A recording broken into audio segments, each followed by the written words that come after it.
شروع اللہ کے نام سے جو بڑا مہربان نہایت رحم والا ہے۔ مخلوق میں سب سے زیادہ ہمدردی کے قابل وہ ہے جو تنگ حالی کے باوجود ہمت کے ساتھ زندگی بسر کرتا ہے۔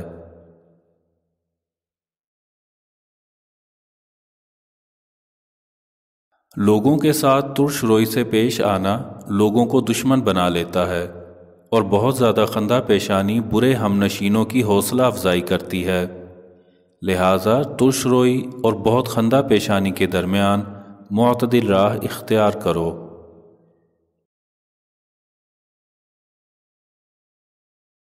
اگر آپ لوگوں سے اپنے دکھوں کا مداوع ہمدردیوں کی صورت میں چاہتے ہیں تو یقین جانیں آپ مزید دکھ اٹھائیں گے۔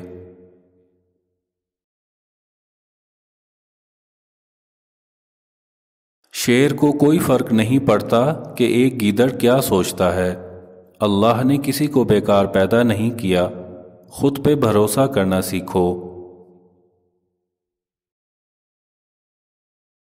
لوگ ہمارے اندر ہمارا دکھ تلاش نہیں کرتے، ان کو اس تماشے کی کھوج ہوتی ہے جو ہمارے ساتھ ہوا ہے، اس لیے ہر ایک کے سامنے اپنے دکھ ظاہر مت کرو۔ دنیا کی ساری چیزیں ٹھوکر لگنے سے ٹوٹ جاتی ہیں، مگر صرف انسان وہ چیز ہے جو ٹھوکر لگنے کے بعد بنتا ہے۔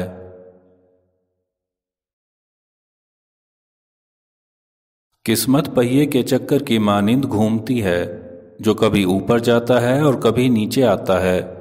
تم بھی جب اوپر جاؤ تو نیچے والوں کا ہاتھ تھام لو، کیونکہ اگلے چکر میں تمہیں ان کی ضرورت پڑ سکتی ہے۔ تعلق باقی نہ رہے مگر احترام باقی رہنا چاہیے، یہ انسان کے معیاری اور خاندانی ہونے کی دلیل اور کسوٹی ہے۔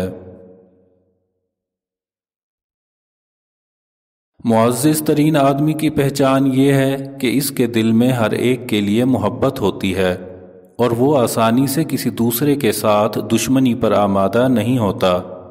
وہ چاندی کی پیالی کی طرح ہوتا ہے، اگر اسے موڑنا چاہیں تو آسانی سے مڑ جائے گا، اور اگر آپ اسے توڑنا چاہیں تو آسانی سے نہیں ٹوٹے گا۔ کسی نے بزرگ سے پوچھا کیسے پتہ چلے گا کہ کون کتنا قیمتی ہے؟ فرمایا جس انسان میں جتنا زیادہ احساس ہوگا وہ اتنا ہی زیادہ قیمتی ہوگا۔ اگر تم سے کوئی بھلائی کی امید رکھے تو اسے مایوس مت کرو، کیونکہ لوگوں کی ضرورت کا تم سے وابستہ ہونا تم پر اللہ کا خاص کرم ہے۔